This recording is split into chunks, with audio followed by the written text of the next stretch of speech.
Next, we're going to work on a bit of impulse control, and Jed's been working on this for a few days. What we'll do is we'll have a handful of treats in our left hand, again, clicker and leash in our right, opposite if you're left-handed, and we will put this close to your dog's face, right, when you're starting, and Jed's really good about it. He's already been learning a lot about this. But if it's your dog's first time, they might be pawing at your hand. And oh, I accidentally clicked, so I owe him a treat. They might be pawing at your hand. They might be licking your hand. A lot of times you'll hear some whining and some frustration building up in your dog, being like, "Well, why aren't you giving me those treats?" What we'll do is we'll open up our hand, and if they don't take it and look at you, get that eye contact again, then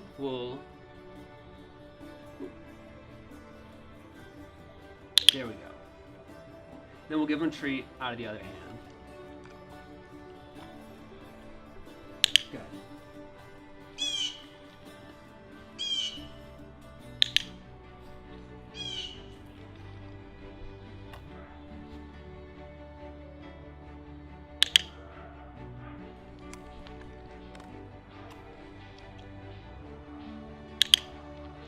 And again, we can reset him.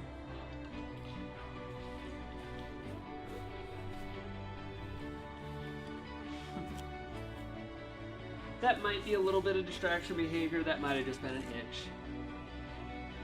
Did you hear that little sigh? That's him being a little bit frustrated with the game that we're playing and being like, well, why don't you just give me these treats? And that's the dog learning, and that's the dog working 4 clicks. And he may have been a little frustrated because I'm talking to the camera and not focusing on him and giving him the clicks when he deserves. Oh, go find it.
One thing that you'll see is your dog will be really good at this game outside, and then you'll go inside and it's a totally different ball game. You might have to retrain all of this stuff inside after you train it outside. You'll also have to work on it, say, out on the sidewalk, because that's a whole different area for your dog. Dogs aren't super great at generalizing their spatial environment. So they may think, oh, inside, I act this way, and then outside I can act a completely different way. Or when I go to a neighbor's house, I can act a completely different way yet. So it's almost like an onion. You'll start in the center and train in one area, and then you'll add another layer. And then you can add yet another layer, say working on sits or impulse control out on the sidewalk. And then you can work on it in a crowded environment, like downtown or something like that. And eventually you'll see that it becomes part of your dog's behavior.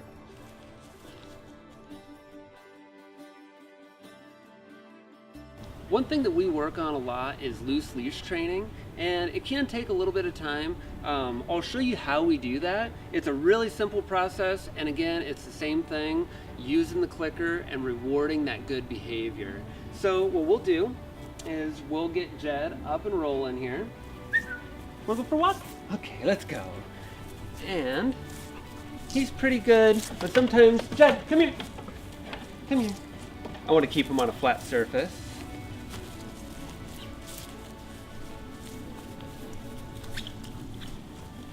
So there he's pulling, and there he's not. So this is called the red light, green light game. And what we'll do is when we feel that tension on the leash, we'll just stop and wait for the dog to kind of let that tension go, and then we'll do a click and a treat. So we might walk up and down this area a few times, and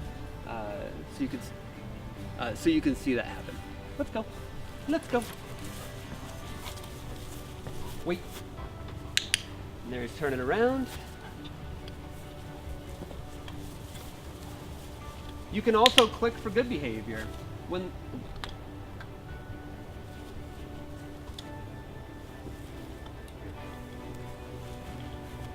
This is a really good example. See, it's tight, then now it's loose. And then there's the click and treat. We'll show that one more time. Red light, green light.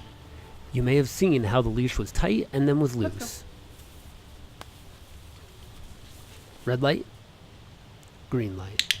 And Jed is loosening up the leash. I'm not moving my arm. You won't get nearly as far the first few times that you're working the red light, green light game. But once you do this for, say, a week or two consistently, you'll find that your dog is hanging out right by your side, and you'll be able to walk a lot farther. Come here, buddy.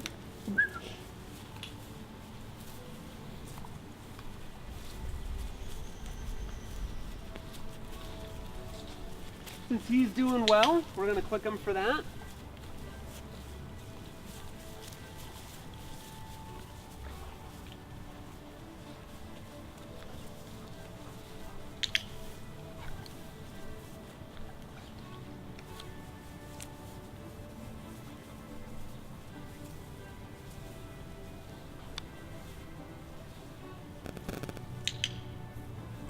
There he was being nice and loose.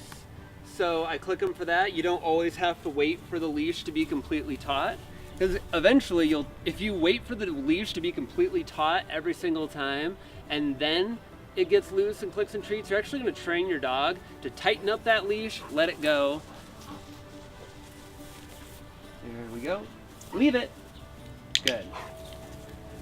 All right, so now we're going to get into some more advanced stuff. And this is going to be target, so I'll show you how to hold this. You kind of have the leash, and we're just using an old nylabone as a target. I wouldn't recommend it as a toy, but it makes a good target. And then I have the clicker right there. So we were working on this inside, so now we're seeing a little bit of a different behavior, more jumping behavior outside. He might be trying to target it. I'm not 100% sure. We'll see if he tries to rip it out of my hand. Oh, yep. Huh. So, this is the real world. Not all of this stuff goes super smoothly. I think that a lot of videos that you see, the dog is already trained, kind of like our basic videos. We've been working with Jed for a few days, so a lot of those behaviors are already shaped. So now we're working on this outside, and I'll click him for that just to get him a little bit calmed down. So there's a philosophy called training a winner and training a loser.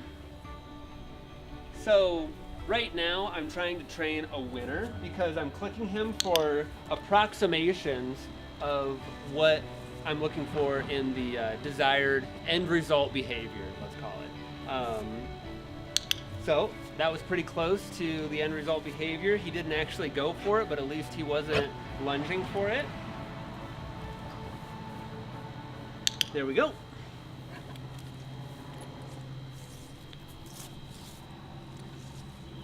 And I might reset him just to get him up if he gets a close behavior to this. Come here. There we go.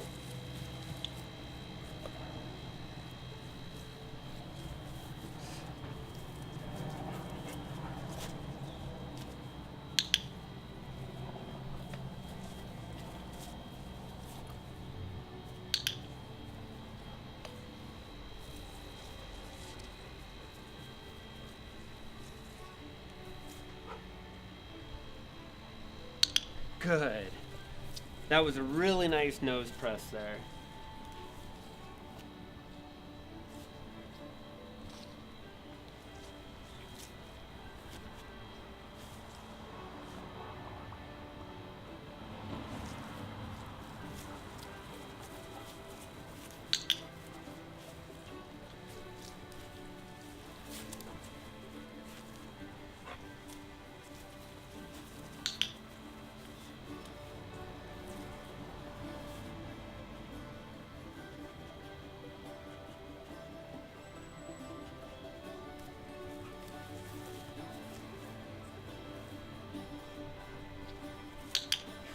He's more going for it and trying to get it in his mouth and touching his nose to it. But that's what shaping behavior is all about. It takes time.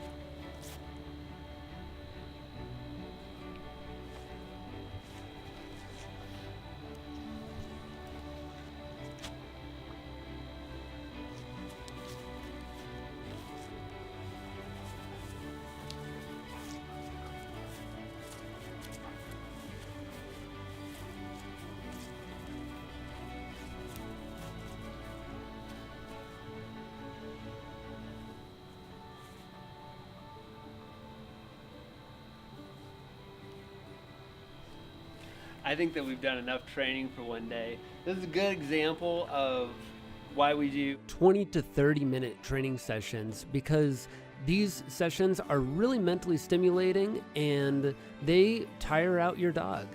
Just let Jed let all that stuff that we taught him sink in. Let him be a wiggly dog for the rest of the day. And he's going to come away from this having a great experience and learning a lot.